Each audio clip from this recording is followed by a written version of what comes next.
चलिए, स्वागत है आप सबका। समास प्रकरण अपना चल रहा था। समास प्रकरण में अव्ययी भाव प्रकरण में हमने ये चर्चा की कि अव्यय का अलग अलग अर्थ में सुबंत के साथ समास होता है। तो अव्यय के किन किन अर्थों में समास होता है उसको बताने के लिए सूत्र दिया था।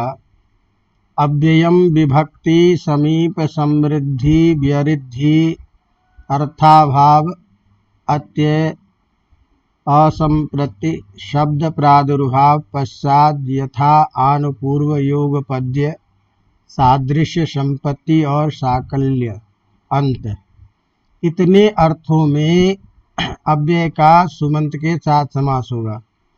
हमने कहा मूल बात क्या है कि आप उदाहरण ध्यान रखिए और यह किस अर्थ में समास होता है ये ध्यान रखिए। तो आपको विग्रह दे देगा और या समासिक शब्द दे देगा और पूछेगा कि हाँ सूत्र के साथ में या विग्रह पूर्वक इसका समास का नाम बताइए। तो इसलिए ये विशेष जरूरी है। बाकी जो अंतर्गत प्रक्रिया है, सिद्धि कैसे होती है, उसका क्या प्रयोग बनता है, ये अपेक्षित नहीं है इतना आप लोगों के लिए। लेकिन सूत्र और अर्थ और उसका प्रयोग विग्रह, ये तीन चीज़ें बहुत ज़रूरी चीज़ है। इसको इसी रूप में ध्यान रखें। तो लेकिन कुछ जो बीच में आवश्यक जो बातें हैं जो सूत्र से संबंधित है और उसको अर्थ के लिए पूछ सकता है, ऐसे सूत्रों के बारे में ज़रूर हमें ध्यान रखना है। जैसे अभी कल हमने प्रारंभ किया था कि विभक्ति अर्थ में सुबंत का समास। तो अव्यय क्या होगा, अव्यय का जब विभक्ति अर्थ हमको बताना हो तो हमने कहा विभक्ति अर्थ में जब समास करेंगे तो उसमें केवल एक ही विभक्ति की बात आ रही है, सप्तमी विभक्ति। तो विभक्ति अर्थ में हमेशा उदाहरण सप्तमी अर्थ को बताने के लिए होगा। तो हमने कहा था कि उदाहरण को ध्यान रखिए। तो सप्तमी का वाचक जो शब्द है जो सप्तमी अर्थ को बताता है वो है आधार। आधार अर्थ में अधिकरण संज्ञा होती और अधिकरण से सप्तमी विभक्ति होती। तो अधिकरण अर्थ अधि अव्यय का, अधिकरण अर्थ का वाचक अधि है। तो अधि को लेकर के हम समास करेंगे। तो उदाहरण दिया था हरौ इति। तो हरौ में विभक्ति क्या है, सप्तमी। तो हरौ में जो सप्तमी विभक्ति है उसी सप्तमी विभक्ति के अर्थ को बताने के लिए हमें अधि शब्द के साथ हरि का समास करना है। बात समझ में आ रही बात? तो हमने कहा कि कभी भी सप्तमी अर्थ को बताने के लिए जब हम प्रयोग करेंगे तो जिस शब्द में सप्तमी बताएंगे उस शब्द का सप्तमी वाला रूप लिखेंगे। तो हरि शब्द के सप्तमी के एकवचन में रूप बनता है हरौ। अब हरौ में ही जो सप्तमी है औ विभक्ति के द्वारा, उसको इति शब्द के द्वारा कह रहे हैं। इसीलिए इसका विग्रह हमेशा करेंगे हरौ इति। और इति शब्द के द्वारा जो सप्तमी अर्थ बताया जा रहा है उसको बताने वाला अव्यय है अधि। इसीलिए विग्रह तो लिखेंगे हरौ इति। इति से हरि में जो सप्तमी है उसका निर्देश चल रहा है। तो अब हम हरौ इति, ये हो गया हमारा विग्रह, लौकिक विग्रह। इसको हम जब समास करेंगे तो अलौकिक विग्रह करेंगे। तो हरि गी अधि, क्योंकि अधि इसका वाचक है अधिकरण का। तो हरि गी अधि ये स्थिति होगी। अब यहाँ विभक्ति अर्थ में अव्ययम विभक्ति से हम कर देंगे समास। समास करने के बाद विभक्ति का लोप, तो स्थिति बनेगी हरि अधि। अब जरा यहाँ एक विशेष चीजें आपको ध्यान रखनी है। कि हरि अधि ये जो स्थिति है, इस स्थिति में हम अधि शब्द को पूर्व में प्रयोग करते हैं। तो जैसे भूतपूर्व शब्द में, भूतपूर्व समास में भूत शब्द का जो पूर्व में प्रयोग किया था, वहाँ तो निर्देश था एक विशेष सूत्र भूतपूर्वे चरट, इसके निर्देश से हमने पूर्व में प्रयोग कर दिया। यहाँ पर में अधि का प्रयोग हम पूर्व में किस नियम से करेंगे? तो ये जो समास में पूर्व में पद लाने का जो नियम है, ये एक प्रसिद्ध नियम है और ये सूत्र कई बार परीक्षा में अर्थ की दृष्टि से व्याख्या करने के लिए या सूत्रार्थ के रूप में पूछ सकता है, तो और आगे भी काम आएगा। और समास का एक निश्चित ज्ञान भी होगा कि कैसे शब्द बदलता है, इसीलिए ये चीज़ ध्यान रखने की ज़रूरत है। तो भले ही संक्षेप होने के कारण आपको मैं इस किताब में नहीं दिया हूँ, लेकिन उसका जो प्रयोग है उस प्रयोग में हमको थोड़ा अर्थ की दृष्टि से समझ लेना चाहिए। तो व्याकरण में एक संज्ञा होती है उपसर्जन संज्ञा। कौन सी संज्ञा? उपसर्जन संज्ञा। समझ में आ रही बात? और उपसर्जन संज्ञा जिसकी होती है उसका प्रयोग पूर्व में हो जाता है। व्याकरण में समास में जिसकी उपसर्जन संज्ञा होती है उसका प्रयोग पूर्व में होगा। तो उपसर्जन संज्ञा करने वाला सूत्र है प्रथमा निर्दिष्टम समास उपसर्जनम। उपसर्जन संज्ञा करने वाला सूत्र कौन सा? प्रथमा निर्दिष्टम समास उपसर्जनम। इस सूत्र का अर्थ है समास विधान करने वाले सूत्र में जो प्रथमा से निर्दिष्ट पद हो उस पद की उपसर्जन संज्ञा होती है। क्या? ध्यान रखिए, जिस सूत्र से हम समास करेंगे उस सूत्र में प्रथमा विभक्ति जहाँ लगी है जिस पद में, विग्रह वाक्य में उस पद की उपसर्जन संज्ञा होगी। जैसे अभी हमने हरौ इति इस प्रयोग में विग्रह करके हरि अधि ये स्थिति बनाए हैं। अब यहाँ समास किस सूत्र से कर रहे हैं? अव्ययम विभक्ति से। तो अव्ययम विभक्ति इस सूत्र में अव्ययम जो पद है इसमें प्रथमा विभक्ति है, क्योंकि आगे जो पद है उसमें सारे में सप्तमी विभक्ति है। अव्ययम जो पद है उसमें प्रथमा विभक्ति है। तो समास विधान करने वाला सूत्र कौन सा हो गया? अव्ययम विभक्ति। इसमें प्रथमा से निर्दिष्ट पद कौन हो गया? अव्ययम। तो अव्यय जो आपका विग्रह वाक्य में रहेगा उसकी हो जाएगी उपसर्जन संज्ञा। तो अव्यय कौन है यहाँ? अधि। इस अधि की क्या होगी? उपसर्जन संज्ञा। और उपसर्जन संज्ञा जिसकी होती है तो एक सूत्र आता है उपसर्जनम पूर्वम। क्या सूत्र आता है? उपसर्जनम पूर्वम। उसका मतलब होता है कि उपसर्जन संज्ञा जिसकी होती है उसका प्रयोग पूर्व में होगा। तो अधि की क्या हो गई है? उपसर्जन संज्ञा। उपसर्जन संज्ञा होने से इसका प्रयोग हम कहाँ कर देंगे? पूर्व में। तो अधि पहले वो आ जाएगा, हरि बाद में आ जाएगा। तो अब हमारा शब्द बन गया अधिहरि। अवगतम? अब अधिहरि हमारा चूंकि समास बन गया, तो समासी बनने के बाद इसको हम प्रातिपदिक संज्ञा करके सु ला करके पद बनाने के लिए सु का कर देते हैं लोप। क्यों? क्योंकि हमने कहा कि जो पहले अव्यय नहीं था, समास होने पर जो अव्यय बन जाएगा वो अव्ययीभाव होगा, और अव्यय संज्ञा जिसकी होती है अव्ययीभाव में उसकी नपुंसक संज्ञा भी होती है, वो नपुंसक में भी बोला जाता है। तो यदि अकारांत शब्द रहता है तो नपुंसक होने के कारण मोह लग जाता है, और यदि अकारांत न हो तो उसका लोप हो जाता है। इसीलिए अधिहरि में सु आता भी है तो हट जाता है।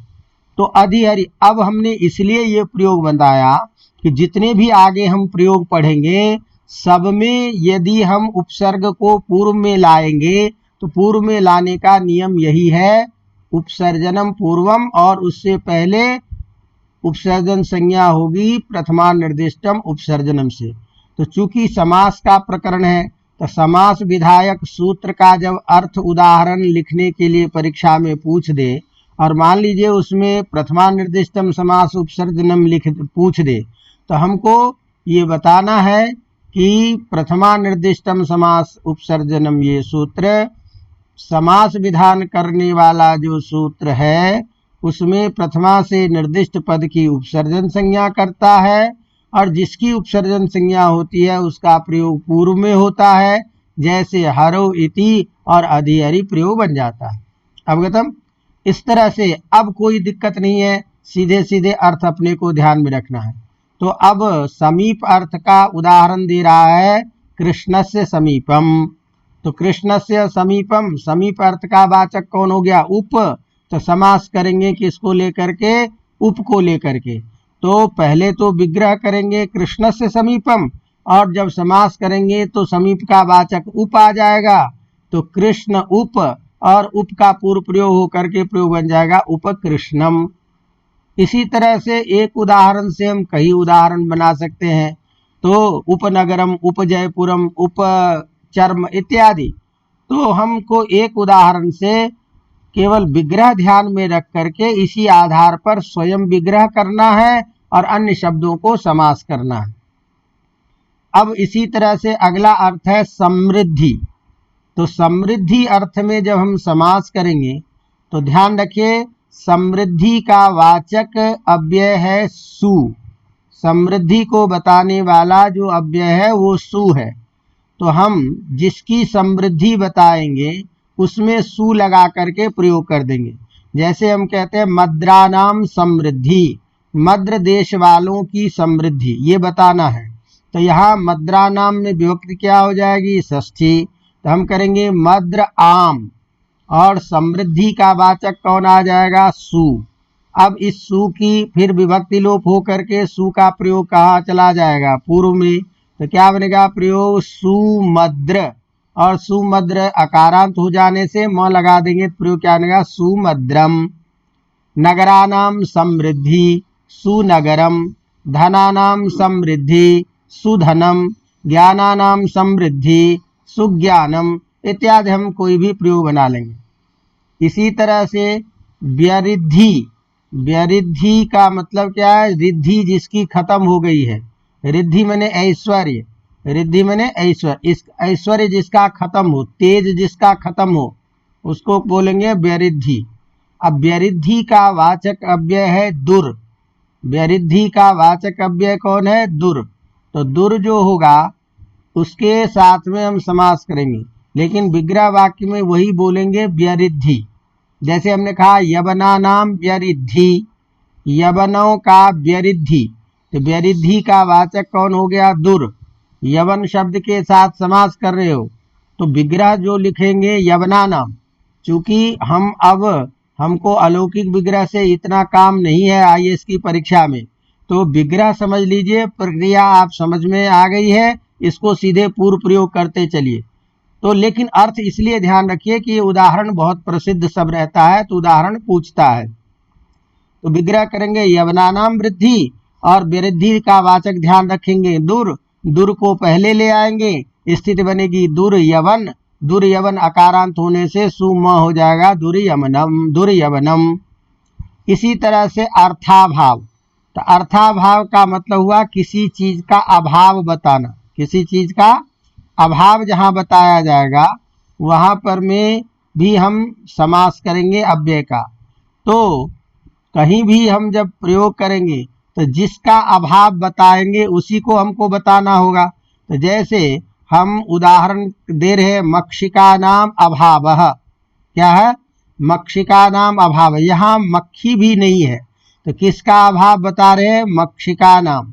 तो मक्षिका नाम जो है इसमें स्त्रीलिंग वाचक शब्द है मक्षिका, तो क्या करेंगे, मक्षिका आम, और अभाव का वाचक अव्यय है निर।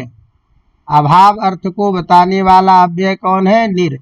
तो अब इसका ध्यान रखिए कि अभाव अर्थ निर का है, तो जिसका भी अभाव बताएंगे उसमें निर का पूर्व में प्रयोग कर लेंगे। तो निर कहाँ चला जाएगा, पहले स्थिति क्या बनेगी, मक्षिका, शब्द क्या बन गया, निर्मक्षिका।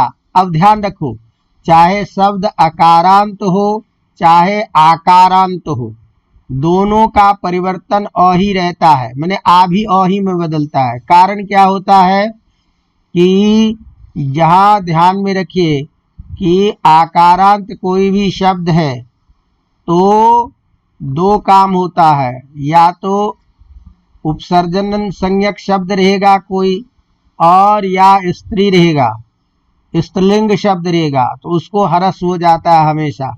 अवगतम।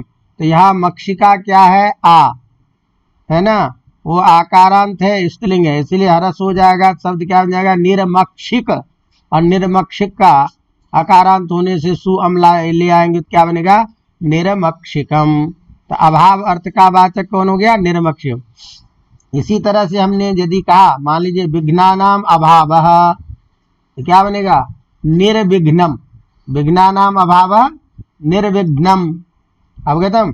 हमने कहा संशयस्य अभावः, संशयस्य अभावः, तो संशय का अभाव हो जाना, तो निर उपसर्ग है, तो निर संशय।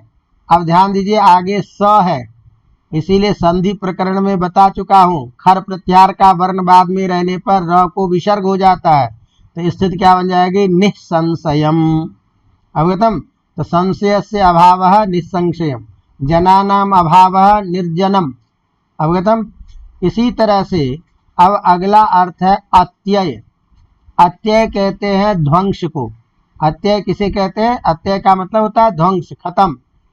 समझेंगे ना, कहीं कहीं हम आजकल अत्यधिक अर्थ में भी लेते हैं, लेकिन अत्यय का वास्तविक अर्थ क्या, अत्ययो ध्वंसः। तो जिस चीज का ध्वंस हो जाएगा उस चीज को बताने के लिए भी हम समास करेंगे। और अत्यय का वाचक अव्यय है अति। अत्यय का वाचक क्या है, अति। तो जैसे हमने कहा हिमस्य अत्ययः, हिम का अत्यय होना, हिम माने बर्फ, बर्फ का अत्यय हो जाना, खत्म हो जाना। तो बर्फ का खत्म होने का मतलब क्या, बर्फ का पिघल जाना। तो जहां बर्फ अधिक पिघलता है तादृश प्रदेश विशेष को कहते हैं, या बर्फ के पिघलने को, नष्ट होने को बोलेंगे अति हिमम। तो हिमस्य में शब्द कौन है, हिम। अत्यय का वाचक अव्यय कौन हो जाएगा, अति। तो अति पूर्व में आकर के प्रयोग बन गया अति हिम। अति हिम से जाकर के मिला लेंगे, प्रयोग क्या बन जाएगा, अति हिमम। समझ में आ रही बात। अब इसी तरह से अगला शब्द है असंप्रति। असंप्रति का मतलब है अनुचित, ठीक नहीं है, योग्य नहीं है, अच्छा नहीं है। तो अब असंप्रति शब्द जो हम बोलेंगे तो इसका विग्रह हम थोड़े से वाक्य के रूप में करते हैं। तो जो चीज अभी योग्य नहीं है, समझेंगे ना, तो योग्य को संस्कृत में क्या बोलेंगे, सांप्रतम। सांप्रतम इसका मतलब उपयुक्त, और न सांप्रतम इति असांप्रतम। सांप्रतम माने युक्त है ना, उपयुक्त, और असांप्रतम का मतलब क्या हो गया, अनुपयुक्त। अवगतम। तो इस असांप्रतम को हम वाक्य के रूप में बोलेंगे हैं। तो असांप्रतम का मतलब क्या अर्थ हुआ, उपयुक्त नहीं। तो इसी को हम बोलेंगे संप्रति न युज्यते। क्या बोलेंगे, वाक्य के द्वारा, संप्रति न युज्यते, अभी ये ठीक नहीं है।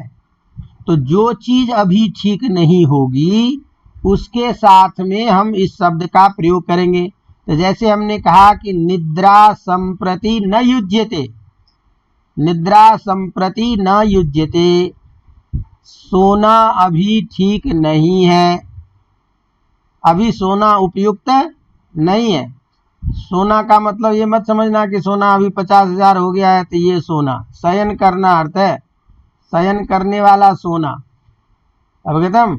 क्योंकि अभी शयन काल नहीं है, ध्यान रखिएगा।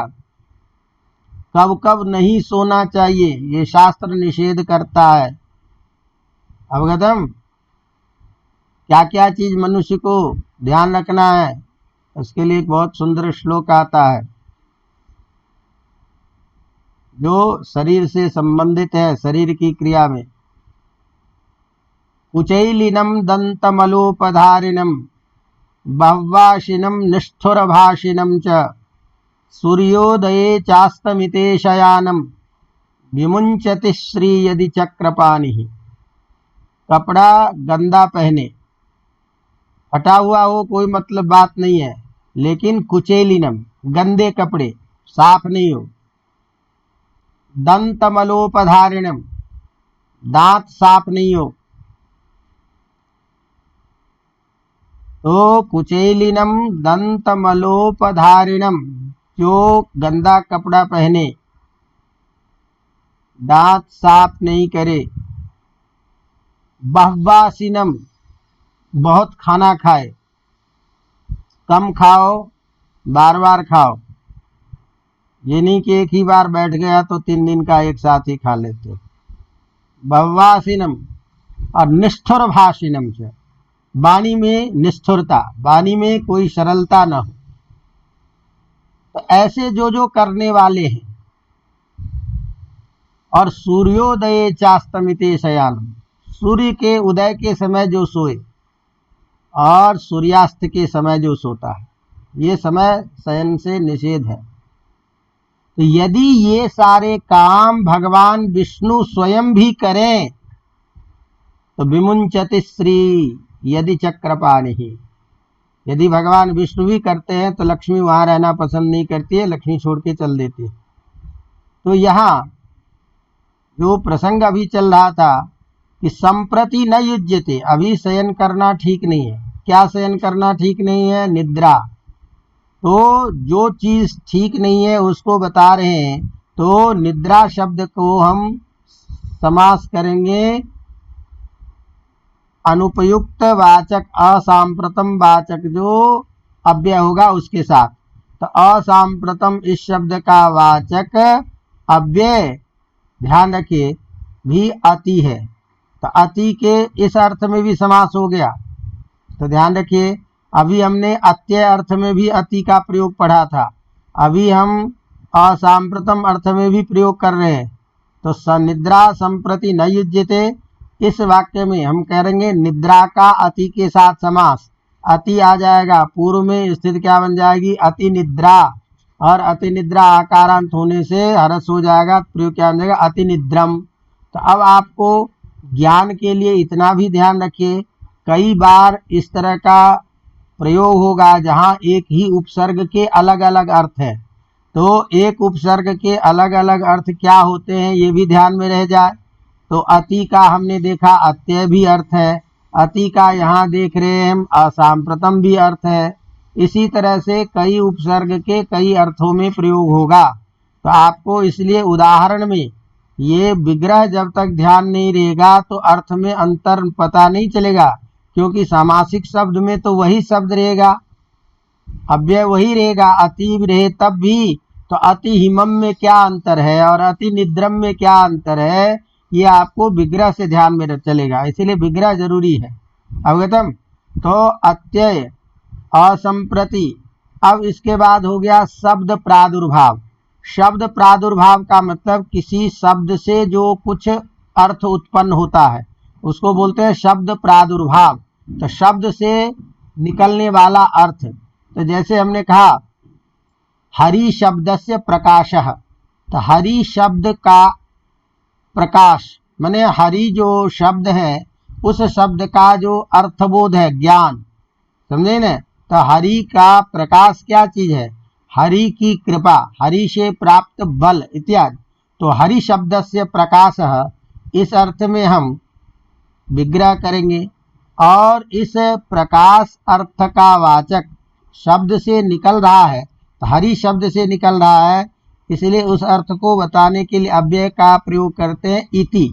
इति के द्वारा शब्द में जो रहता है अर्थ उसको हम द्योतित करते हैं।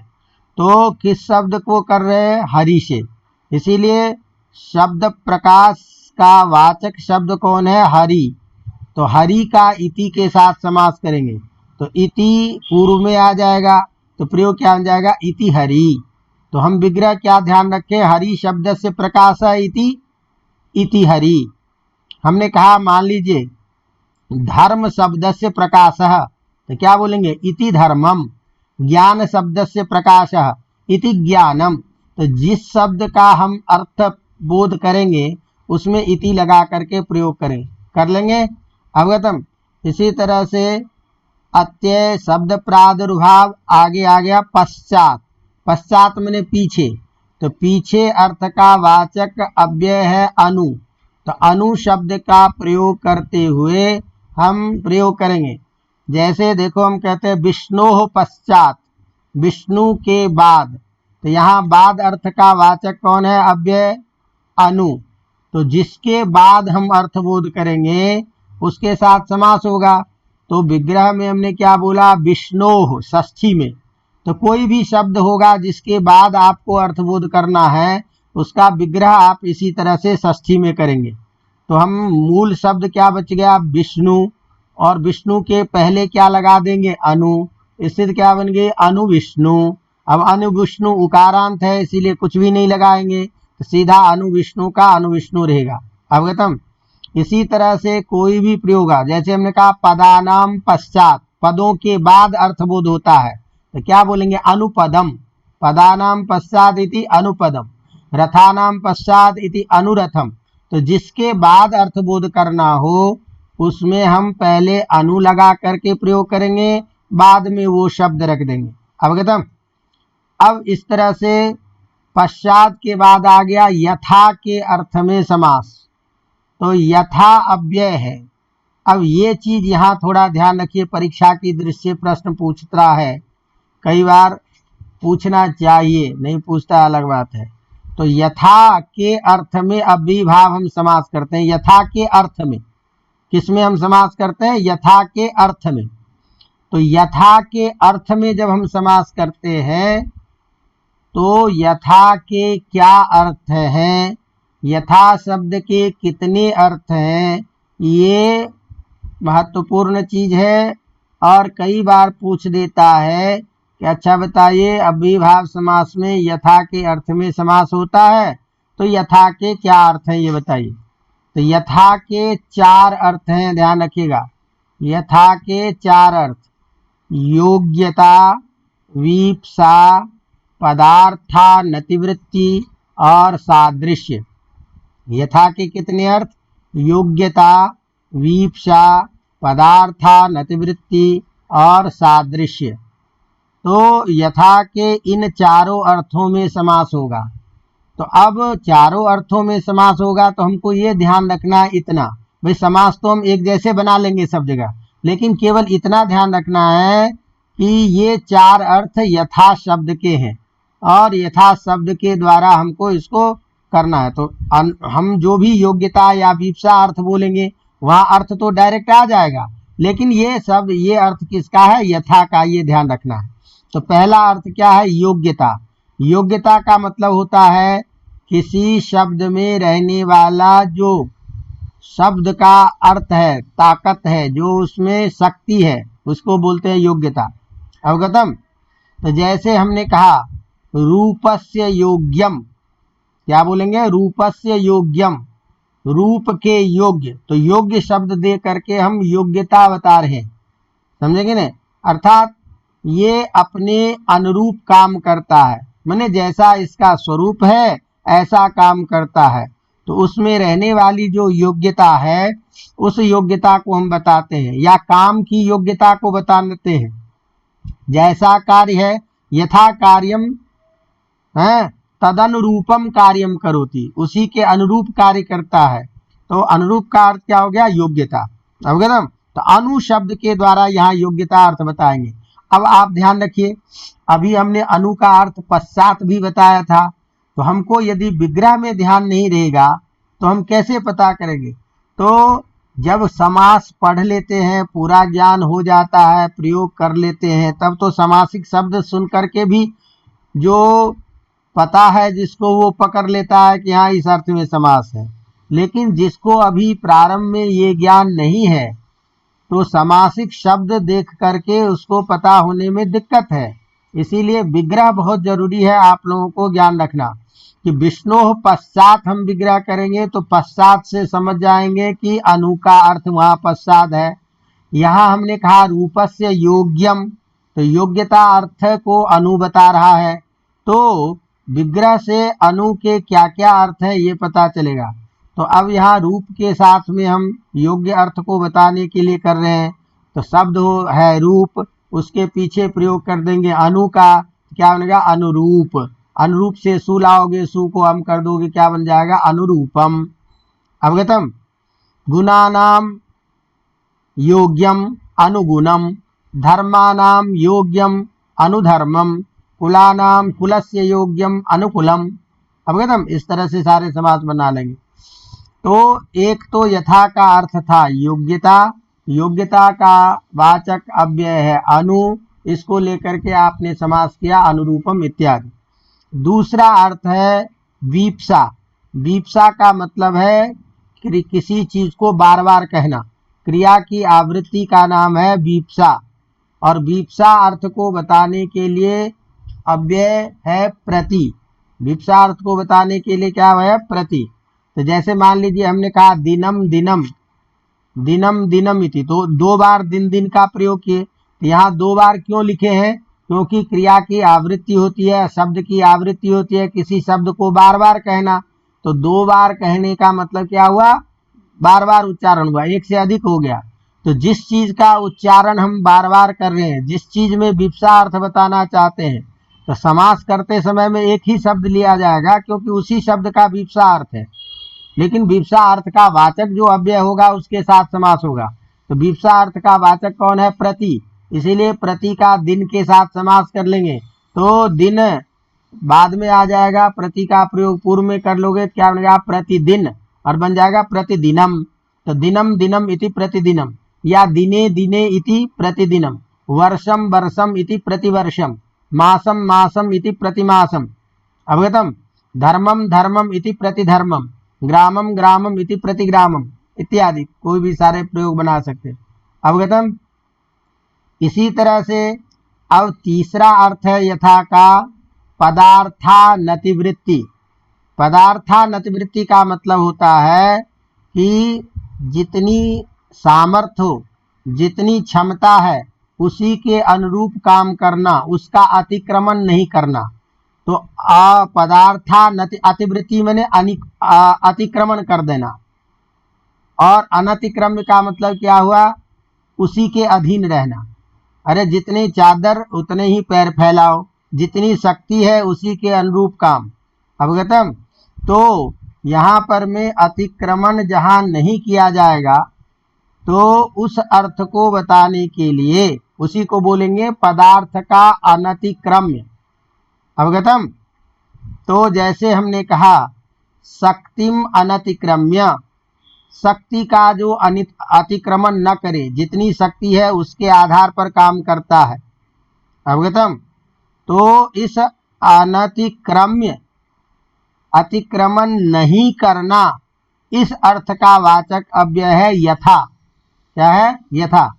तो जिस चीज का अतिक्रमण नहीं करेंगे उसमें यथा शब्द का लगा करके प्रयोग करेंगे। तो किसका अतिक्रमण नहीं कर रहे हैं, शक्ति का। तो शक्तिम अनतिक्रम्य, तो शक्ति शब्द के साथ यथा शब्द का प्रयोग करके हम बोलेंगे यथाशक्ति।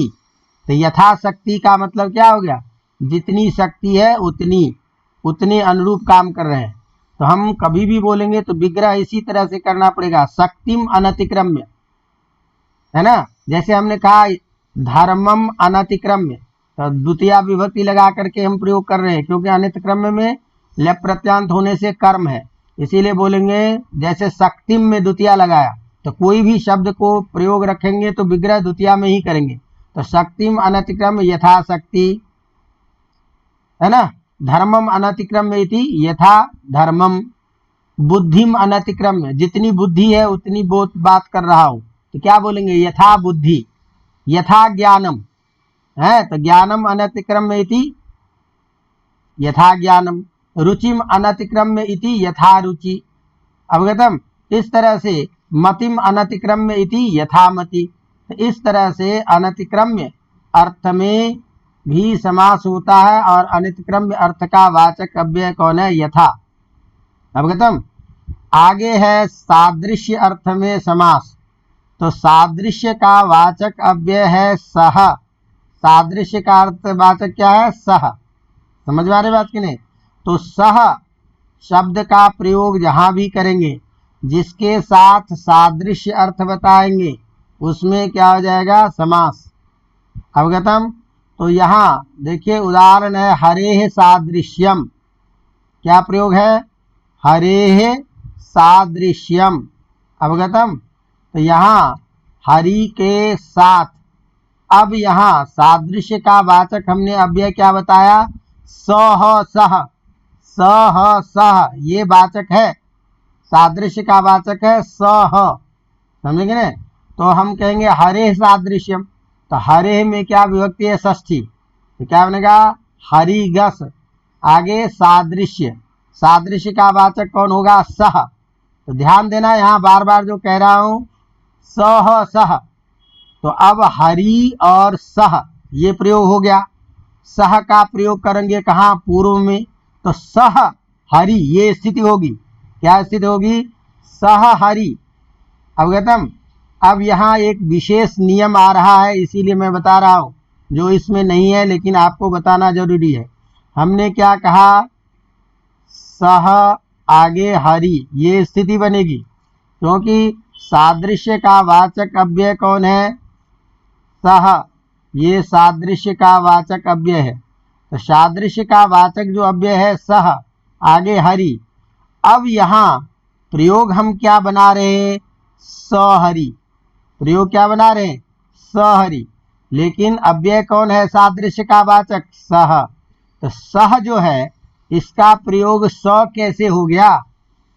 समझ में आ रही बात की नहीं? तो ये एक विशेष सूत्र प्रष्टव्य भी होता है, पूछने योग्य भी होता है और समझने योग्य भी है, क्योंकि सब जगह यही काम करेगा। तो एक नियम आता है अव्ययी भावे चा काले। अव्ययी भावे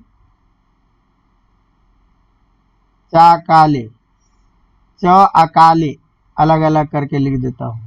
अव्ययी भावे च अकाले एक सूत्र आता है। ये सूत्र कहता है अव्ययी भावे च अकाले, इसको एक साथ बोलेंगे अव्ययी भावे चा काले। ये सूत्र कहता है कि अव्ययी भाव समास में कालवाची शब्द को छोड़कर, कालवाची शब्द को छोड़कर अन्य शब्द के साथ जो सह शब्द रहता है उसके जगह स आदेश होता है। सह के जगह क्या आदेश होता है? स। कब? कालवाची शब्द को छोड़कर। तो कालवाची शब्द से भिन्न अन्य शब्द के साथ सह का समास होने पर अव्ययी भाव समास में सह के स्थान पर स आदेश होता है। अवगतम। तो इस नियम से यहाँ स आदेश कर देते हैं, तो प्रयोग क्या बन जाएगा? सहरि। अवगतम। इसी तरह से हम कभी कभी षष्ठी के बदले में सादृश्य अर्थ को बताने के लिए तृतीया विभक्ति लगा करके भी प्रयोग करते हैं।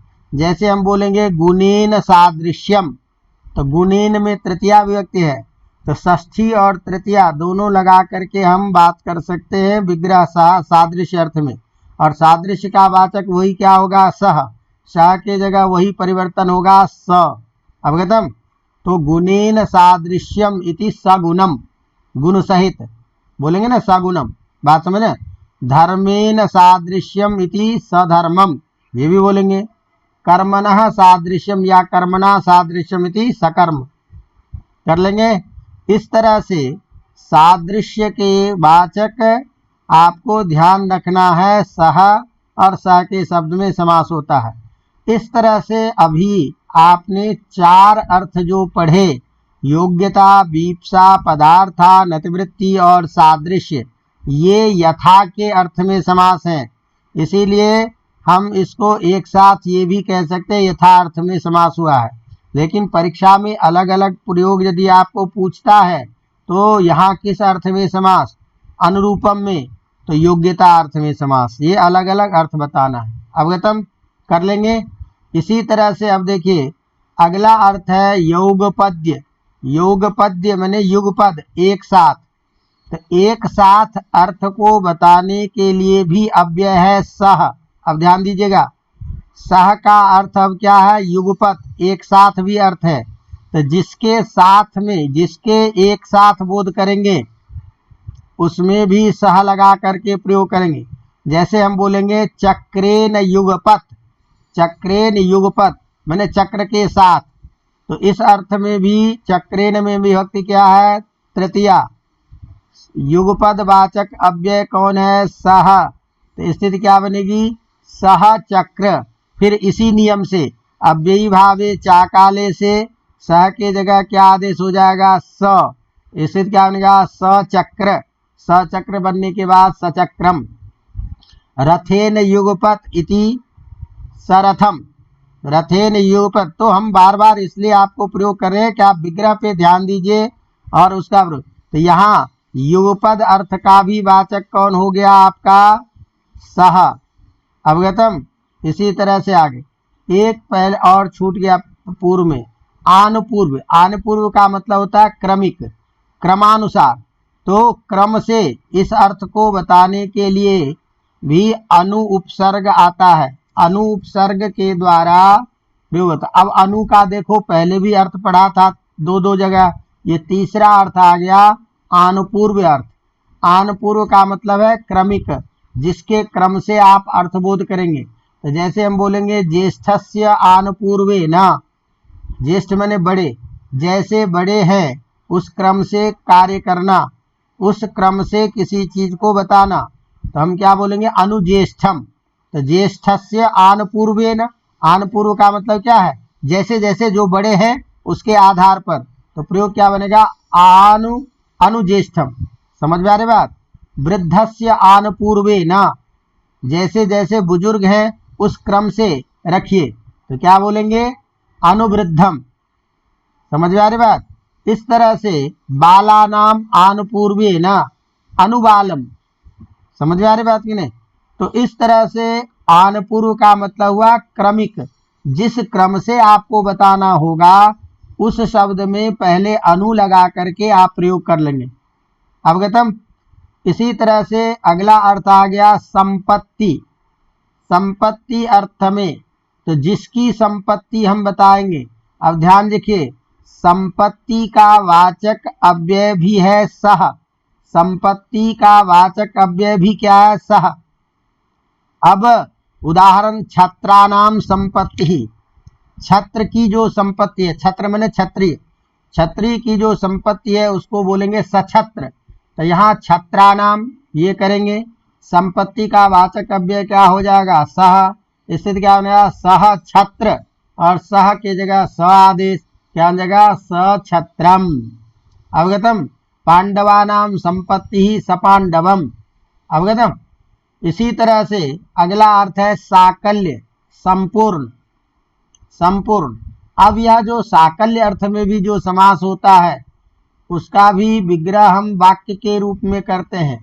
तो जिस रूप में हमको संपूर्ण अर्थ प्राप्त हो जाएगा, संपूर्ण अर्थ का ज्ञान होगा जिस वाक्य से, तो जिसकी पूर्णता बता रहे हैं, जिसको, जिसके द्वारा हमको पूर्ण अर्थ का ज्ञान होगा, सभी चीजें आ जाएगी, उसको, उस शब्द के साथ में हम संपूर्ण अर्थ का वाचक जो अव्यय है उसको प्रयोग करेंगे। और संपूर्ण अर्थ का वाचक अव्यय भी है सह। अब जैसे अर्थ से थोड़ा सा ध्यान रखिए। जैसे हमने कहा तृणम अपि अपरित्यज्य भुंक्ते, तृणम अपि अपरित्यज्य भुंक्ते। अपरित्यज्य में बिना छोड़े हुए, अपरित्यज्य में बिना छोड़े हुए।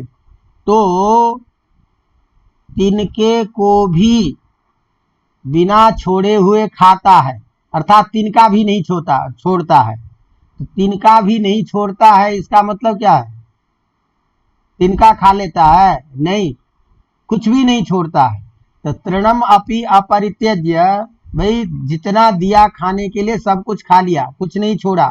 तो इस तरह से इस तृणम अपि अपरित्यज्य इस वाक्य में तृण शब्द के द्वारा संपूर्ण अर्थ का ज्ञान हो रहा है, और संपूर्ण अर्थ बताने वाला अव्यय है सह, तो इसलिए सह शब्द के साथ तृण का प्रयोग करेंगे। नहीं समझ आ रहा? तो सह तृण, और सह के जगह स आदेश क्या बन जाएगा? सतृणम। अवगतम? सतृणम। इसी तरह से जिसको भी नहीं छोड़ेगा, सब व्याकरण, व्याकरणम अपि अपरित्यज्य पठति, बिना व्याकरण को छोड़े अर्थात व्याकरण भी पढ़ लेता है, तो सब व्याकरणम इत्यादि। इस तरह से अगला है अंत। साकल्य के बाद क्या हुआ? अंत। अंत माने तक, वहां तक पढ़ता है। तो जहां तक पढ़ेगा उस अर्थ को भी बताने के लिए सह का प्रयोग करेंगे। जैसे हमने कहा अग्नि ग्रंथ पर्यंतम अधीते, अग्नि शब्द का प्रयोग होता है अग्नि ग्रंथ ऋग्वेद के लिए। ध्यान रखिएगा, ऋग्वेद के लिए अग्नि ग्रंथ का भी प्रयोग होता है। अग्नि का वाचक है ऋग्वेद ग्रंथ। तो अग्नि ग्रंथ पर्यंतम पठति, इस वाक्य में क्या है? सीमा है तक, तक अर्थ को बताने के लिए भी प्रयोग करते हैं सह का। तो स्थिति क्या बनेगा? सह अग्नि बराबर साग्नि। अवगतम? तो ब्राह्मण ग्रंथ पर्यंतम अधीते इति सब ब्राह्मणम। अवगतम? इस तरह से अव्ययी भाव समास में इस मुख्य सूत्र के द्वारा अव्यय का विभिन्न अर्थों में समास बताया गया है। इन उदाहरणों में बहुत सारे ऐसे उदाहरण हैं जो परीक्षा में प्रायः रहता है। अवगतम? जैसे अनु लगा करके प्रयोग है, जैसे अति लगा करके प्रयोग है, निर लगा करके प्रयोग है। तो इस तरह से निर्मक्षिकम, अनुरूपम, अनुकूलम, अनुज्येष्ठम इत्यादि जो प्रसिद्ध प्रयोग है, ये हमको ध्यान में रखना। यथाशक्ति, यथा बुद्धि, तो इत्यादि जो कुछ है प्रयोग। तो अब आपको ध्यान क्या रखना है कि केवल ये उदाहरण इस अर्थ में समास। अवगतम? चलिए ये बातें खत्म हुई। अब हम आपको अव्ययी भाव समास में कुछ विशेष शब्दों के साथ जो विशेष अर्थ में अव्ययी भाव समास होता है, और जो परीक्षा के लिए सूत्र की दृष्टि से और उदाहरण की दृष्टि से बहुत प्रश्नव्य है, पूछने योग्य होते हैं ये सूत्र, उन सूत्रों की चर्चा हम करेंगे। अवगतम? तो उन सूत्रों में कुछ हमने अव्ययी भाव के जो विशेष नियम हैं, उस विशेष नियम को यहाँ लाया है। तो अभी जैसे एक नियम है यावद अवधारणे, यावद अवधारणे इत्यादि। चलिए हम यहाँ इस सूत्रों में से कुछ सूत्रों की संक्षेप में चर्चा कर रहे हैं। समझ में आ रही बात? लेकिन इसमें भी विशेष जो परीक्षा के लिए प्रश्न है ये चर्चा करेंगे। तो अब कुछ नियम है यावद अवधारणे।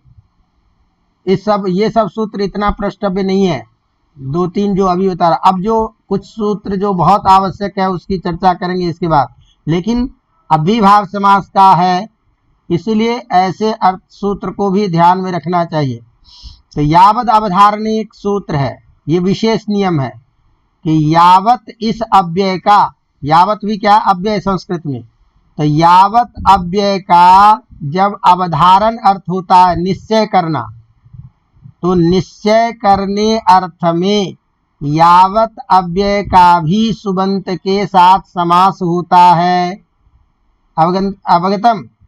तो जैसे हमने कहा यावन्तः श्लोकाः तावन्तो अच्युत प्रणामाः, ये जितने, यावंत बने जितने भी, यावत बने जितना, ये जितने भी श्लोक हैं ये भगवान विष्णु के लिए है, सब भगवान विष्णु परक है, समझे कि नहीं। तो जितने श्लोक ये हमको बताना है, तो इसके लिए हम प्रयोग करेंगे श्लोक का यावत के साथ समास करेंगे, समझे कि नहीं। तो क्या बोलेंगे, यावत श्लोकम।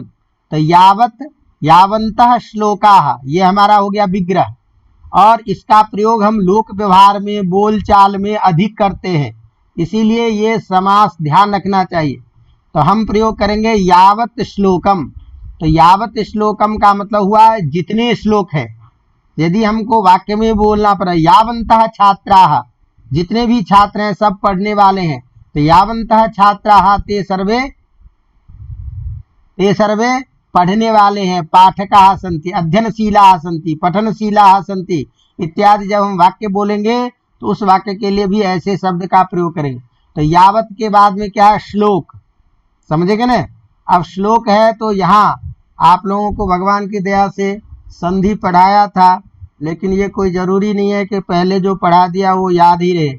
यावत श्लोका में हमने संधि की थी तत्शिवः प्रयोग, तद प्लस शिवः, तो तवर्ग का जो वर्ण होगा उसको चवर्ग हो जाएगा, सछोटी से छ हो जाएगा, तो स छ में बदल जाएगा तो क्या बन गया श्लोक, और तो च में बदल गया तो क्या बन गया च, तो यावत श्लोकम बन गया प्रयोग क्या बन गया यावत श्लोकम, समझे कि नहीं। तो यावत श्लोकम का संधि विच्छेद करेंगे तो क्या बनेगा यावत प्लस श्लोकम, समझ में बात। तो इसी तरह से यावत बालकम, यावत ज्ञानम बोलेंगे ना, तो जहां कहीं भी यावत अर्थ होगा उसका अर्थ क्या होगा निश्चय, अवगतम।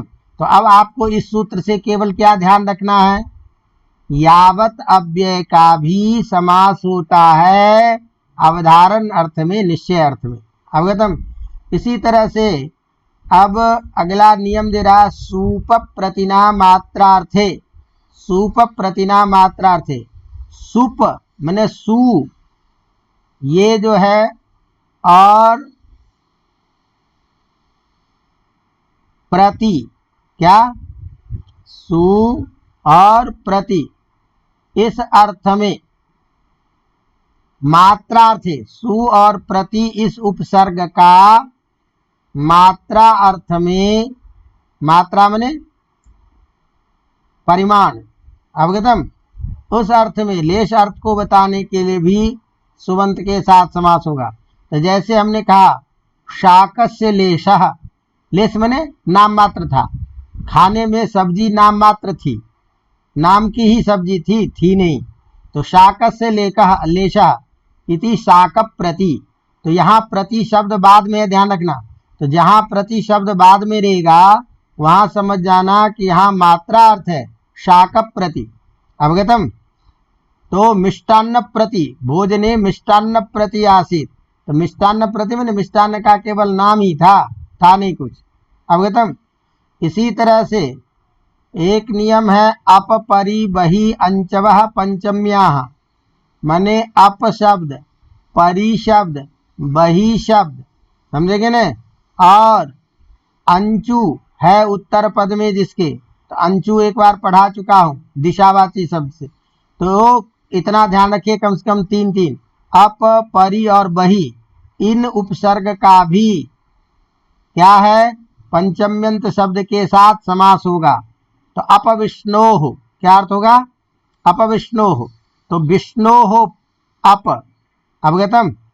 इस तरह से पंचमी का अर्थ हो गया इसके बाद, तो अपविष्णु विष्णु के बाद, बहिर्वनात् वन से बाहर, परिविष्णोः विष्णु के चारों तरफ, तो परि अप और बहि इन सभी का भी समास होगा। अंचु प्रत्यांत का उदाहरण कौन बताया था, प्राक शब्द हमने बताया था दिशावाची, तो हम बोलते हैं प्राग वनम, प्राग वर्षम इत्यादि जितने भी प्रयोग हैं, तो यहाँ प्राक शब्द का अव्ययीभाव समास होगा, अवगतम। इसी तरह से एक सूत्र है पारे मध्य षष्ठ्यावा, पार शब्द का और मध्य शब्द का भी षष्ठ्यंत समर्थ सुबंत के साथ समास होता है, समझ में आ रही बात। तो क्या बनेगा गंगायाः पारम, ये समास विकल्प से होता है, तो एक पक्ष में पारे गंगम बन जाएगा। तो जब हम अव्ययीभाव समास करेंगे तो क्या बनेगा पारे गंगम, षष्ठी तत्पुरुष समास करेंगे तो प्रयोग बनेगा गंगा पारम, और मूल विग्रह क्या होगा, गंगायाः पारम। तो गंगायाः पारम इस शब्द का अव्ययीभाव जब करेंगे तो पारे गंगम, और षष्ठी तत्पुरुष समास होगा तो गंगा पारम। इसी तरह से गंगायाः मध्यमिति मध्ये गंगम इत्यर्थ। अवगतम। अब आ जाइए, जो परीक्षा में अव्ययीभाव समास में कोई भी सूत्र पूछेगा तो ये पूछेगा ही, ऐसा प्रधान सूत्र है, 2 सूत्र। उसमें सबसे अधिक प्रधान सूत्र तो है नदीभिश्च। पहले हम नदीभिश्च को ही लेते हैं जो दूसरे नंबर पे है। नदीभिश्च ये सूत्र देखो, हम आगे समास पढ़ेंगे तो समास में सामान्य नियम से होना तो चाहिए दूसरा समास, लेकिन विशेष विधान के कारण हम अव्ययीभाव समास करेंगे। तो कहाँ पर विशेष अर्थ में हम अव्ययीभाव समास करेंगे, तो अव्ययीभाव समास में ये सूत्र सबसे प्रधान सूत्र है, ध्यान रखना, सूत्र है नदीभिश्च।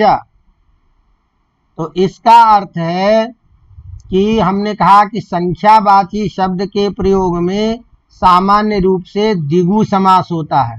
जहाँ संख्यावाची शब्द हो वहाँ हमेशा द्विगु समास होता है।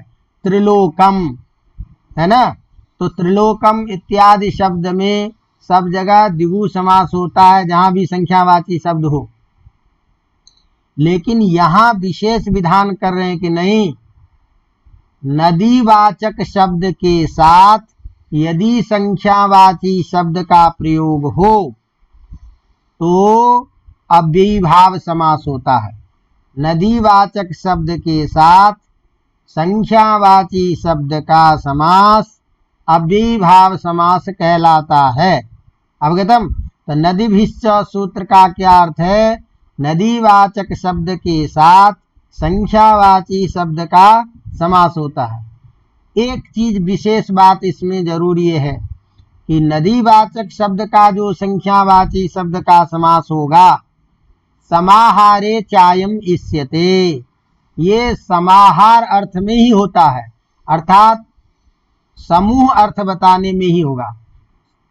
क्या, जब नदियों का समूह बताएंगे तो नदीवाचक शब्दों का समूह अर्थ होने पर, नदीवाचक शब्द का समूह अर्थ होने पर संख्यावाची शब्द के साथ अव्ययीभाव समास होता है। जैसे अब हम बोलेंगे पंचानाम गंगानाम समाहारः, 5 गंगाओं का समाहार। तो 5 गंगा का समाहार समूह अर्थ बता रहे हैं। यहाँ संख्यावाची शब्द कौन है, पंच, और सुबंत पद कौन है, गंगा। गंगा क्या है, नदी का वाचक है। तो पंचन आम, क्योंकि पहला प्रयोग है इसलिए बता रहा हूं, पंचन आम गंगा आम, क्योंकि पंचानाम पंचम शब्द के षष्ठी के बहुवचन में, गंगा नाम गंगा के षष्ठी के बहुवचन में, क्योंकि 5 गंगा तो बहुवचन में ही प्रयोग होगा, उसका समाहार अर्थ बता रहे हैं, इसीलिए क्या बनेगा, पंचानाम गंगा नाम समाहार। इस अर्थ में कुल मिलाकर के पंच शब्द का गंगा शब्द के साथ समास करेंगे तो मूल शब्द है पंचन, तो पंचन गंगा, ये स्थिति बनेगी। अब पंचन शब्द में नकारांत शब्द है, तो समास के बीच में जहाँ कहीं भी न हो उसका लोप हो जाता है, तो पंचन का न हट जाएगा तो क्या बनेगा, पंच। अब क्या बन गया, पंच गंगा।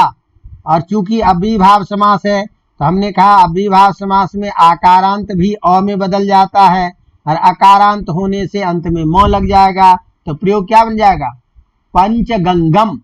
अरे पंचगंगा का क्या प्रयोग बन गया, पंचगंग। तो पंचगंग का म लगा दोगे तो क्या बन गया, पंचगंगम। समझ में आ रही बात, कर लेंगे। इसी तरह से मान लीजिए हमने कहा द्वयोः यमुनयोः समाहारः, 2 यमुना का समाहार समुदाय, तो द्वयोः द्वि शब्द के षष्ठी के बहुवचन का रूप है, तो यहाँ मूल शब्द कौन होगा, द्वि, आगे शब्द कौन होगा, यमुना। स्थिति क्या बनी, द्वि यमुना, और द्वि यमुना में फिर यमुना को आ को अ में बदल लेंगे, शब्द क्या बनेगा, द्वि यमुन। और द्वियमुन शब्द से सु लाओगे, सु को हम कर दोगे, क्या बनेगा? द्वियमुनम। अवगतम।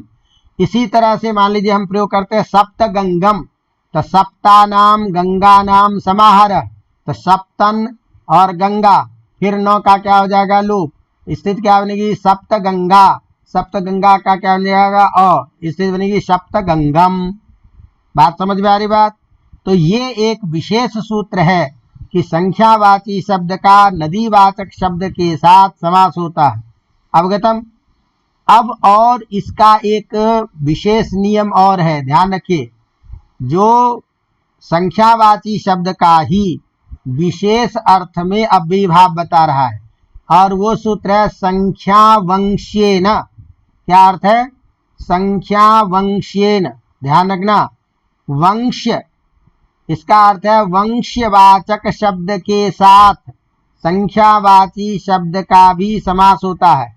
वंश, समझेंगे ना? तो वंश का मतलब यह है वंश से संबंधित, वंश में होने वाला, उसको क्या बोलेंगे? वंश्य। वंश अलग चीज है, और वंश में होने वाला उसको क्या बोलेंगे? वंश्य। तो ध्यान दो, वंश द्विधा, वंश दो प्रकार से चलता है। अपनी भारतीय संस्कृति में दो वंश चलते हैं, दो वंश माने जाते हैं, एक विद्या वंश और एक जन्म वंश, गोत्र वंश, कुल वंश। नहीं समझ रहे? और जन्म वंश से की अपेक्षा विद्या वंश को श्रेष्ठ माना जाता है। विद्या वंश का मतलब गुरु परंपरा। गुरु पहले जमाने में गुरु परंपरा से चलती थी, तो गुरु परंपरा जो है वो भी एक वंश परंपरा है, और एक है पिता पितामह इत्यादि। तो पिता पितामह प्रपितामह इत्यादि जो हमारे कुल गोत्र चल रहा है, तो वो क्या है? जन्म वंश। तो वंशो दुधा, वंश दो प्रकार के, विद्या जन्मना च, विद्या के द्वारा और जन्म के द्वारा। बात समझ में आ रही बात की नहीं? तो वंश दो प्रकार के होते, विद्या वंश और जन्म वंश। तो यदि इस विद्या वंश और जन्म वंश का वाचक शब्द यदि हो, तो संख्यावाची शब्द का हमेशा अव्ययीभाव समास होगा। अब जरा ध्यान देना कि जैसे हमने कहा कि द्विमुनि व्याकरणम, समझेंगे ना? क्या बोलेंगे? द्विमुनि व्याकरणम। तो द्विमुनि व्याकरण में अर्थात क्या? द्विमुनि वंश्यव। क्या बनेंगे? द्विमुनि वंश्यव, मैंने दो मुनियों का वंश है जिसमें, अर्थात व्याकरण। तो व्याकरण क्या है? विद्या, विद्या की परंपरा है। तो पाणिनि और कात्यायन, इन दोनों को लेकर के जब हम कहेंगे तो क्या बनेंगे? द्विमुनौ वंश्यौ है ना? तो वंश शब्द को दे करके यहाँ हम बताना चाहते हैं कि यहाँ वंशवाची है। अन्यथा क्या चीज है? ध्यान रखो, अन्यथा ये चीज है कि समाहार द्विगु भी हो जाएगा। यदि वंश नहीं रहेगा तो संख्यावाची शब्द का द्विगु समास भी होगा।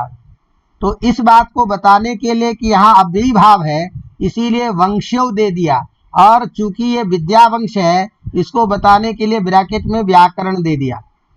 इसी तरह से हम कहते हैं तो क्या बन गया प्रयोग? द्वौ मुनि वंश्यव। तो मूल शब्द कौन हो गया? द्वि, और आगे क्या? मुनि। तो द्वि का मुनि के साथ समास हो जाएगा। चूंकि अव्ययीभाव समास है, इसीलिए विभक्ति का लोप हो जाएगा, क्या होना? द्विमुनि। अवगतम। इसी तरह से प्रयोग करेंगे त्रयो मुनियः वंश्याः, तीन मुनि वंश है जिसके, इसीलिए प्रसिद्ध है त्रिमुनि व्याकरणम। तो त्रिमुनि व्याकरण में पाणिनि कात्यायन पतंजलि, इन तीनों मुनियों का जो व्याकरण त्रिमुनि व्याकरणम। अब ध्यान दीजिए, अगला क्या है? एक विंशति भारद्वाजाः। तो भारद्वाज क्या है? हमारा जनवंश। तो हमारे जो ऋषि परंपरा से, जो हमारी कुलगोत्र परंपरा है जिसके हम संतान हैं, ऐसे सात ऋषि गोत्र प्रवर प्रसिद्ध है, जिसकी तरह मैंने कश्यप, अत्रि, ये भारद्वाज आदि प्रसिद्ध हैं। तो एक विंशति भारद्वाजा, भारद्वाज गोत्र के एक विंशति पर्यंत शाखा। तो एक विंशति जो वंश परंपरा है, तो संख्यावाची शब्द कौन हो गया? एक विंशति। और गोत्र का वाचक शब्द कौन है? वंश भारद्वाज। इसीलिए एक विंशति भारद्वाज, ये समास बन जाएगा भारद्वाजम। समझ में आ रही बात? अब यहाँ एक चीज ध्यान रखिए कि चूंकि हम यहाँ अव्ययीभाव समास बता रहे हैं, इसीलिए व्याकरणम इत्यादि बोल रहे हैं, व्याकरणम व्याकरणम। यदि मान लो किसी विग्रह में ये विग्रह रहेगा द्वयोः मुनयोः समाहारः, यदि ये अर्थ रहेगा तो द्विगु में चला जाएगा। द्वयोः मुनयोः समाहारः, इस अर्थ में जब हम विग्रह करेंगे तो क्या बनेगा? द्विमुनि, ये द्विगु में चला जाएगा। लेकिन जब प्रयोग करेंगे द्विमुनि वंशौ, ये विग्रह जब करेंगे तो क्या होगा? अव्ययीभाव समास होगा। और अव्ययीभाव समास यदि होगा और जानकार होगा तो समझने के लिए यदि समासिक पद देगा तो आगे व्याकरणम आदि कुछ लिखेगा, तभी ये अव्ययीभाव का अर्थबोध पूरा होगा। अवगतम? समझ में आ गई बात? इसी तरह से एक सूत्र और है जो कहता है अन्य पदार्थे च संज्ञायाम। क्या है? अन्य पदार्थे च संज्ञाएं। अच्छा, एक चीज और उसमें हम नदीभिश्च सूत्र में ये आपको कह दें कि नदीभिश्च सूत्र में नदी का वाचक है गंगा यमुना, लेकिन समझ लीजिए कि यदि नदी शब्द भी होगा, क्या नदी शब्द भी होगा, तब भी समास होगा उसका, और वो समास अव्ययीभाव होगा। अधिकतर छात्र यहाँ गलती करते हैं। गलती क्या करते हैं कि उसका मतलब समझते हैं कि नदी का वाचक शब्द जो होगा उसी के साथ अव्ययीभाव समास होगा। जैसे गंगा यमुना इत्यादि है नदी का वाचक, इसी के साथ समास होगा। लेकिन यदि नदी शब्द रहेगा तो उसके साथ में ये द्विगु का उदाहरण दे देते हैं या द्विगु बोल देते हैं। लेकिन नहीं, नदी शब्द यहाँ अपने स्वरूप का भी वाचक है और नदी अर्थ का भी वाचक है। इसीलिए पंचानाम नदीनाम समाहारः इति पंचनदम, पंचानाम नदीनाम समाहारः इति पंचनदम, ये भी प्रयोग बनता है, ध्यान रखिएगा। अवगतम? अब आगे जाइए, अगला मैं अभी चर्चा कर रहा था अन्य पदार्थे च संज्ञायाम। तो सामान्य रूप से क्या होता है कि जहाँ अन्य पदार्थ प्रधान होता है वहाँ बहुव्रीहि समास होता है। अन्य पदार्थ जहाँ समास होता प्रधान होता है वहाँ बहुव्रीहि होता है। लेकिन यहाँ हम एक विशेष बात करने जा रहे हैं कि यदि अन्य पदार्थ प्रधान हो लेकिन किसी का नाम हो, तो अन्य पदार्थ प्रधान होने पर यदि वह चीज किसी का नाम होता है तो संज्ञावाची होने पर अन्य पदार्थ प्रधान रहने पर भी अव्ययीभाव समास होता है। जैसे हम प्रयोग करेंगे उन्मत्त गंगम, है ना, लोहित गंगम, तो उन्मत्त गंगम ये प्रयोग है। तो इसका अर्थ है उन्मत्ता गंगा यत्र, जिस गांव में गंगा उन्मत्त हो चुकी है, अर्थात गंगा का पानी पूरा फैल चुका है, तो गंगा अपनी सीमा को छोड़कर और अत्यधिक जल प्रवाह से प्रविष्ट हो गई है, ऐसे को बोलेंगे उन्मत्त गंग। अब बार बार जिस गांव में पानी जाता है उस गांव का ही नाम रख दिया कि ये गांव उन्मत्त गंग है, अर्थात इसमें बराबर पानी आता रहता है। इसीलिए यहाँ नाम विशेष होने के कारण हम प्रयोग क्या बनाएंगे? उन्मत्त गंगम। ध्यान रखिएगा, क्या है? उन्मत्त गंगम बोलेंगे। तो उन्मत्ता गंगा यस्मिन देशे स उन्मत्त गंगम, तो उन किताब में लिखा है उन्मत्त गंग देशा, ये समझाने के लिए दिया। इसका समासिक शब्द देश को हटा करके जब बोलेंगे तो चूंकि अव्ययीभाव समास है इसीलिए अकारांत होने से अंत में म लगेगा, तो क्या बोलेंगे हम? उन्मत्त गंगम, लोहित गंगम। अवगतम? कर लेंगे इस तरह से। अब ये जो चीजें आपको जब हमने बताया तो लगभग अव्ययीभाव समास आपका संपन्न हो गया। इसमें एक चीज जरूर ध्यान रखिएगा जो दो चार उदाहरण दे करके हमने अभी समझाया है। जैसे अभी हमने कहा कि पंचानाम नदीनाम समाहारः, ध्यान देना, क्या हमने बोला? पंचानाम नदीनाम समाहारः। तो इस अर्थ में जब समास करोगे तो शब्द तो कौन है? नदी। तो स्थित समासिक शब्द क्या बनना चाहिए? पंच नदी। अब पंच नदी चूंकि स्त्रीवाचक है तो ह्रस्व करेंगे तो मान लीजिए हो सकता था पंच नदी छोटी, लेकिन पंच नदम कैसे बन गया? तो समास प्रकरण में समास बनने के बाद कई जगह हम पढ़ेंगे समास के अंत में विशेष प्रत्यय होता है जिसे हम समासांत प्रत्यय कहते हैं, तो समासांत प्रत्यय लगने से समासिक शब्द के रूप में परिवर्तन हो जाता है, ध्यान रखना। तो समास तो करेंगे हम उसी सूत्र से पहले जो पढ़े हैं, लेकिन समासांत होने से रूप में परिवर्तन हो जाएगा। तो जैसे हमने कहा कि पंचानाम नदीनाम समाहारः, या पंचानाम पंचानाम नदीनाम समाहारः, यहाँ समास होकर के शब्द क्या बनेगा, पंच नदी, ये बनना चाहिए। लेकिन प्रयोग क्या बन रहा है, पंच नदम, ये बन रहा है। तो ध्यान रखिएगा कि ऐसी स्थिति में क्या होता है, अविभाव समास में समासांत टच प्रत्यय होता है। टच प्रत्यय का शेष हो जाता है अ, तो टच प्रत्यय अ लग गया, और अ लगने से पहले जो ई है उस ई का हो जाता है लोप। तो शब्द बन गया पंचनद अ, और अब जाकर के शब्द बन गया पंचनदम। इसीलिए सप्तानाम गोदावरीनाम समाहारः सप्त गोदावरम, ये बना, क्योंकि समासांत प्रत्यय जब तक नहीं होगा तब तक ये प्रयोग नहीं बनेगा। अवगतम। तो यहाँ ध्यान रखिएगा कि ये जो प्रत्यय होता है, क्या, समासांत प्रत्यय, ये कहीं विकल्प से होता है, कहीं नित्य होता है। समझ में आ रही बात की नहीं? तो इसलिए जैसे उदाहरण ध्यान दीजिए कि आपको प्रत्यक्षम प्रयोग पूछेगा, तो प्रत्यक्षम में प्रयोग करेंगे अक्षिणी प्रति, अक्षिणी का प्रति के साथ समास करेंगे। तो अक्षी शब्द है मूल शब्द कौन है, अक्षी। तो अक्षी शब्द जुड़ेगा तो प्रति पहले आ जाएगा, तो स्थिति क्या बनेगी, प्रति अक्षी। तो इको एन से यन कर देंगे तो शब्द क्या बनेगा, प्रत्यक्षी। अब प्रत्यक्षी शब्द बनना चाहिए, लेकिन प्रयोग हम क्या करते हैं, प्रत्यक्षम। तो प्रत्यक्षम क्यों बोलते हैं, क्योंकि समासान टच प्रत्यय हो जाता है, टच का शेष क्या बचता है अ, और अ होने से ई का लोप हो गया, शब्द क्या बनेगा, प्रत्यक्षम। तो प्रत्यक्षम, समक्षम, परोक्षम, ये जितने भी शब्द हैं इसमें अक्षी शब्द है, लेकिन समास में क्या बनेगा, अक्ष जुड़ेगा, अक्षम, प्रत्यक्षम, परोक्षम। अवगतम।